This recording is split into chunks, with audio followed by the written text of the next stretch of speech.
আমি তো পুলিশের জব করি আপনার আন্ডারে না। আপনি প্রতিদিন 2 বা 3 বার চেম্বারে আমার সাথে এগুলো করেন, কিন্তু আমি তো পারি না। তানজিলা তিশা আছে, ওদের সঙ্গে করেন না বেশি বেশি করে, আমার সঙ্গে একবার করে করবেন, কারণ আমি আপনার সঙ্গে এগুলো করতে পারি না। কষ্ট হয়ে যায়। অনেক কষ্ট হয়ে যায়, আমি পারি না। এদিকে ডিউটির মাঝে আপনি যখন তখন চেম্বারে ডাকেন আমাকে 2-3 বার, আমার সঙ্গে একবার করবেন, না করলে নাই, সমস্যা নেই। আপনি যদি বেশি চাহিদা থাকে ওই তানজিলা তিশার সঙ্গে করবেন। হ্যালো স্যার, ভালো আছেন আপনি? হ্যাঁ সুমি, কেমন আছো? আলহামদুলিল্লাহ। আপনি কোথায়, অফিসে? না তো, বাসায় আছি। ও হুম। ফোন দিলা, স্যার, আমি তোমাকে ফোন দিতে চাইছিলাম, তুমি ফোন দিয়েছো। দেখ, ভালো হয়েছে। কি করো এখন? আমি কিছু করি না, আমি ফোন দিয়েছি আপনাকে কিছু বলার জন্য। হুম, উম, কি বলবো বলো। বিষয়টা স্যার, যেখানে আমি মাত্র 3 মাস এখানে জব করি, হুম। আর তারপরে থেকে 1 মাস প্রথমত আপনার সঙ্গে পরিচয় হয় নাই, তারপর থেকে আপনি আমার সঙ্গে হ্যাঁ। সবকিছু করেন। স্যার, আমার এগুলো ভালো লাগে না স্যার। হুম, কেন ভালো লাগে না? আমি তো আরো তোমাকে ফোন দিতে চাইছিলাম যে আজকে তুমি এসো আমার সাথে দেখা করো। যে দেখা করার কোনো প্রশ্নই আসে না। আমি অফিসে যখন থাকি আপনি সব সময় আপনি নিজের মতো করে আমাকে ব্যবহার করেন।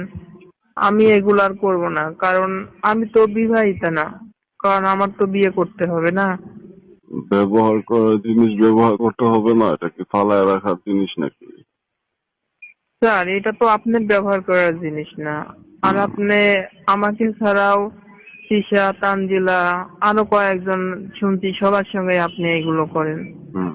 আপনি যদি এত প্রয়োজন হয় আপনি যে কোনো একজনকে বিয়ে করে নেন, বিয়ে করে নিয়ে জীবন সঙ্গী হিসাবে আপনি সবসময় তার সঙ্গে খেলাধুলা করেন। সবার সাথেই তো খেলাধুলা করা মজা আছে। বুঝো না তুমি, সুমি? না, আমি বুঝি না, আমি তো সবার সাথে এগুলো করি না। আমি জাস্ট চাই আমি যার সাথে এগুলো করব তাকে বিয়ে করব। হুম। আমার ইচ্ছা এটা। পুলিশের চাকরি করলে তো স্যারদের মন জোগাইতে হয়, তা না হলে তো ভালোভাবে ডিউটি করা যায় না। ঠিক আছে, পুলিশের চাকরি যে যারা মিডিয়াতে কাজ করে, যারা চলচ্চিত্রতে, সবাই তো করে করে 2-1 দিন করে, তাই বলে প্রতিনিয়ত আপনার সঙ্গে এগুলো করতে হবে এটা তো কোনো চাকরির মধ্যে পড়ে না। তোমার ডিউটি কোথায়? তোমার ডিউটি হচ্ছে আমার সহকারী তুমি, তাই না? জি। আমার সহকারী তুমি, আমার সাথে সব সময় থাকবা, সমস্ত কিছু তুমি পূরণ করে দেবা, তাই তো? পূরণ করে দেবো বলেন স্যার, এটা তো কোনো কথা হয় না। তুমি কি এসব বলার জন্য সকাল সকাল ফোন দিয়েছো? জি স্যার, আমি বলতে চাচ্ছি আমি আপনার সাথে আর এগুলো করব না। ওই যে তিশা, তানজিলা আছে, আপনি ওদের সঙ্গে করেন। ওদের সাথে তো আগে করতাম, এখন তো তোমার সাথে করি। তুমি তো ওদের থেকে বেশি সুন্দরী। তোমার গাছের আপেল কমলা অনেক সুন্দর, এগুলো অনেক হ্যাঁ, ভালো। সুন্দর থাকবে না, এটা একমাত্র আমার হাজবেন্ডের জন্য। তাহলে আপনি আমাকে বিয়ে করে ফেলেন, বিয়ে করে নেন। যদি সুন্দর হয়ে আমি এত, আপনি তো সুন্দর একজনকে জীবন সঙ্গী করবেন, তাই না? আমাকে বিয়ে করেন। এই বয়সে আবার বিয়ে করতে বলো তুমি? তাহলে আপনার এত চাহিদা, আপনার ওয়াইফ পারেন আপনার সঙ্গে, তারপরেও পার্সোনাল 3-4টে মেয়ে লাগে, তাহলে আমাকে বিয়ে করেন। আহারে, তুমি এরকম কথা বলতেছো কেন সুমি? স্যার, আমার তো বিয়ের প্রয়োজন আছে। আপনি যদি আমার সবকিছু শেষ করেন, উপরে নিচে সব জায়গা উঠা বসা করতেছেন, আর কিছু আছে বলেন?